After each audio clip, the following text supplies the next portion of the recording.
Hi everyone, my name is Susan Wanjiko and I am the founder of Wanjikuseyeke. If you're a new subscriber, welcome to the channel. If you're a returning subscriber, welcome back. I hope that you have watched my AI series that is very informative. Like I said, I'm a born-again Christian and all the content that I do is content that the Lord has instructed me to teach on, including the AI series. So I hope you go and watch, especially the last part that I did that was really summing up everything that is all about AI and the world that it's leading us into. And so right now I'm just doing a short video to just show how things are fulfilling very fast. That one of the things that I mentioned as an example of what is coming in the future already manifested here in Kenya. So just a quick recap, like on the AI series, I said that artificial intelligence has no intelligence of its own. That's why it's called artificial. And this very sophisticated and complex system has to be fed with a lot of information about literally everything in every field, and especially information about humans, because the main goal that they have is that this AI is supposed to help it's supposed to help with managing our cities. So I said that the goal that they want to achieve with this AI, so forget with you guys who are using ChatGPT as a personal advisor. I even hear people referring to ChatGPT as chat. Like it's become so personal. I'm not talking about that level. I'm talking about AI at the level where it's governing our societies. And I said that the goal that they want to achieve here is to have AI as an all-seeing, all-knowing, and all-powerful eye, meaning that it's a very complex system of monitoring and surveillance. And they also have to store this information, they have to store the data, and the technology has to be able to act on that information with minimal or no human intervention whatsoever. So that is something that I said is the goal that they are trying to achieve. Hence the reason why you're seeing a lot of move to digital. You're just hearing digital everything. In Kenya, we have the digital wallets, we have the smart licenses, we have the digital what are they called? License plates. Everything is just digital. So the goal is to move everything digital so that they want to know, number one, where is the money going, who is it going to, and all that. But at the same time, if they want to, like for example, give you a fine, it's instant. There's not going to be any debate. So that's the reason why you're hearing of this move to go digital. So AI and all these networks are supposed to be integrated into our daily lives. And then another thing I said that in this world that we're getting into, the law is the law. There's not going to be any time for public participation, hearing what the public has to say about these laws. What do the stakeholders involved have to say? It's the government's way or the highway. So I just want to give an example. 2 weeks after I released my last video, the government of Kenya, because I'm from Kenya, through the NTSA, which is the National Transport and Safety Authority, and this I'm reading now from my laptop, launched an automated instant fines traffic management system to tame traffic offenses. And like I said in the last video, all the reasons that they're going to give are actually going to be very valid. For example, in Kenya right now, we are facing very many incidences of road accidents. So they're saying that the system is meant to improve transparency and efficiency. And so that Kenyan drivers will now receive instantaneous SMS notices of traffic violations. So in Kenya, we know that road users behave badly. That is a fact. We don't even need to debate about that. Road users behave very badly, and at the same time, hardly ever are traffic laws enforced. Like there's so much bribery. And so even if people are misbehaving on the road, they can easily get away with it. Whether the matatus, whether private vehicles, whether government officials, people behave badly on the road. People overspeed, people overlap. There's just a lot of bad behavior. So I'm reading this from an article on Citizen. It says that this process is fully automated and operates without human intervention, ensuring greater transparency, efficiency, and accountability in traffic enforcement, NTSA said in a statement on Monday. So, under the directives, all fines issued through the system shall be paid to the branch network of KCB Group within 7 days. Then NTSA cautioned that there would be additional interest on the amount owed if the fines were not paid within the allocated time. The vehicle or the driver with the pending fine will not be able to transact on NTSA service platforms until the fine is settled, said the authority. NTSA further urged motorists to observe all traffic regulations and respond promptly to any official notifications received. The action is part of a continuous government initiatives to raise road safety nationwide, and increase adherence to traffic laws. So, like I said in my last video, Kenyans, we are way ahead when it comes to such matters. I know we complain, but when it comes to this system that they're trying to enforce globally, Kenya, we are way ahead. Remember, we already have M-Pesa ingrained into our daily lives. We have e-Citizen and all government services.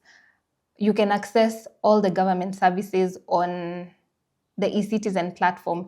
And there was even the proposal to have school fees paid through e-Citizen. So you can see they want to have everything under one roof, but it's mainly for the goal of control, that if you've offended in one area, it might affect every other area. So let's say, for example, if you've not paid a fine, like they're saying,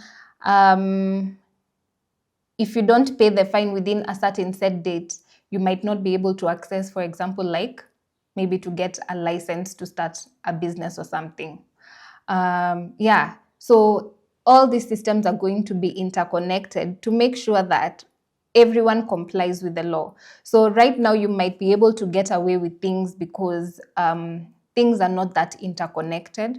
But in the future that is coming, everything is going to be so interconnected. So like I gave the example that you might have gone to protest, but now because we have surveillance cameras everywhere, now you're not even able to access your money because your money has been locked.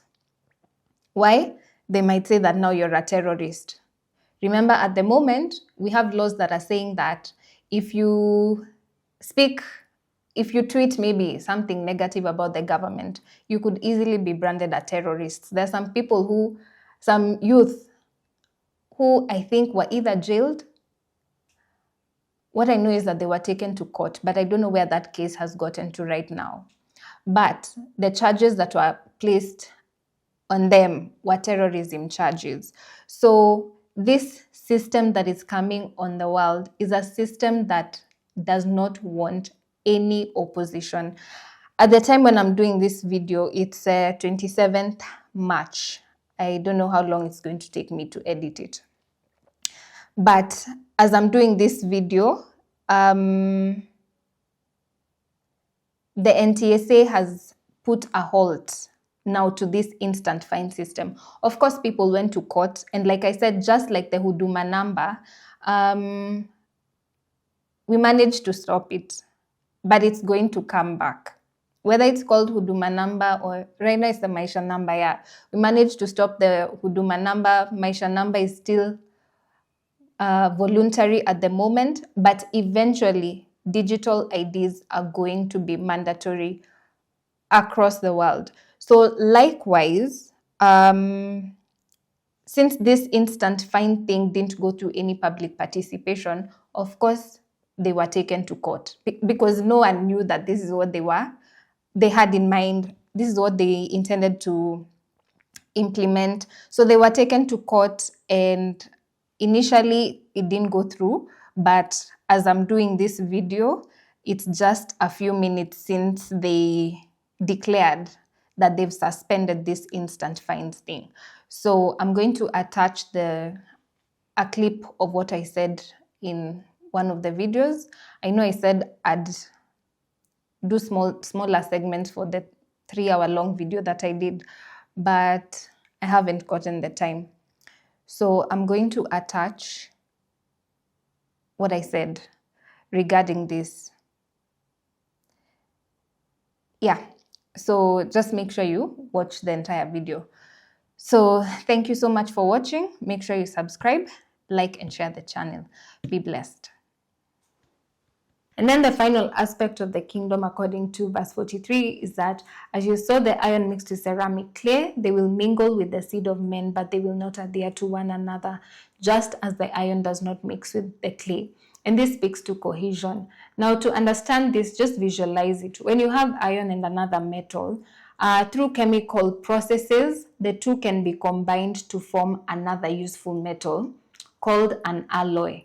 You wouldn't be able to tell that the alloy is made of 2 or more metals. But when you try to combine the iron and the clay, you can't make a useful homogeneous substance out of it. It can't really be useful to you. And you can also tell with your eyes that these two substances are so distinctly different. They're not the same at all. And why is that so? Because the two properties that form iron and clay are completely different. The physical and the chemical properties, the reason for their creation and what they are used for. Likewise, that's what the Lord means when he says that as you saw iron mixed with ceramic clay, will mingle with the seed of men. This refers to the pure humans, but they will not adhere to one another, just as iron does not mix with clay. So the word mingle means to cause, to mix together, while the word adhere means to bond and attach to something, or to believe and follow the practices of something. So even though we try to integrate AI and humans at different levels, AI and humans will not bond 100%. Why? Because AI and humans are fundamentally different in who we are, and even our creators are polar opposites. Therefore, we weren't created for the same purposes. And so we are different in ideology, in how we think, and in how we reason. So the humanoids are already saying that they find human beings to be very strange, and not even in a nice way. Yet they're still in the development stage. And so it will be strong. AI and this kingdom is going to be strong because of the power of AI. But the kingdom is also going to be fragile because of the division it has with the humans. Even if AI expresses feelings, please, I will remind you again, it's all just machine and math. It's not real. And so when the Lord says they will mingle with the seed of men, but they will not adhere to one another, just as iron does not mix with clay. In fact, the NLT version even puts it this way, that this mixture of iron and clay also shows that these kingdoms will try to strengthen themselves by forming alliances with each other through intermarriage, but they will not hold together, just as iron and clay do not mix. An intermarriage, is a union of two people who are from different social groups, whether based on tribe, religion, race, financial, or even social status. Meaning that even how these two different groups view life might be very different. So their way of life is different, their ideas, their behavior, all that is different.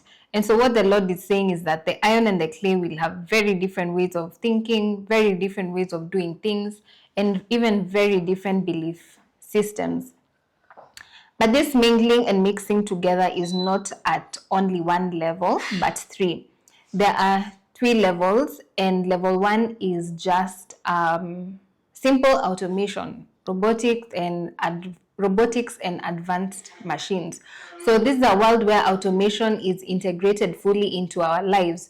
For example, in our current world, like in Kenya, most traffic laws are enforced by the police. let's say you're overspeeding because let's say you're overspeeding because you're carrying a pregnant woman who's in labor and you need to rush to hospital for the safety of mother and child. So if a police officer stopped you and he saw your situation, he would release you very fast, and he'd even write off that speeding offense out of mercy and empathy because of the situation. However, in a world that's highly automated, traffic laws can be enforced by AI-powered surveillance cameras. So in such a situation, the camera just captures your license plate for overspeeding, regardless of your reason. Then, since your license plate is going to be connected to your unique personal number, which is connected to your digital ID, you're just going to be fined on the spot, because in the automated world, the law is the law. There's nothing like gray areas. So there's no room to even explain yourself. There's no mercy. So you've been fined, the DID is connected to your accounts, then they just do an automatic deduction from your account on the spot. And because a machine, that's going to happen because a machine does not have the capacity to be humane.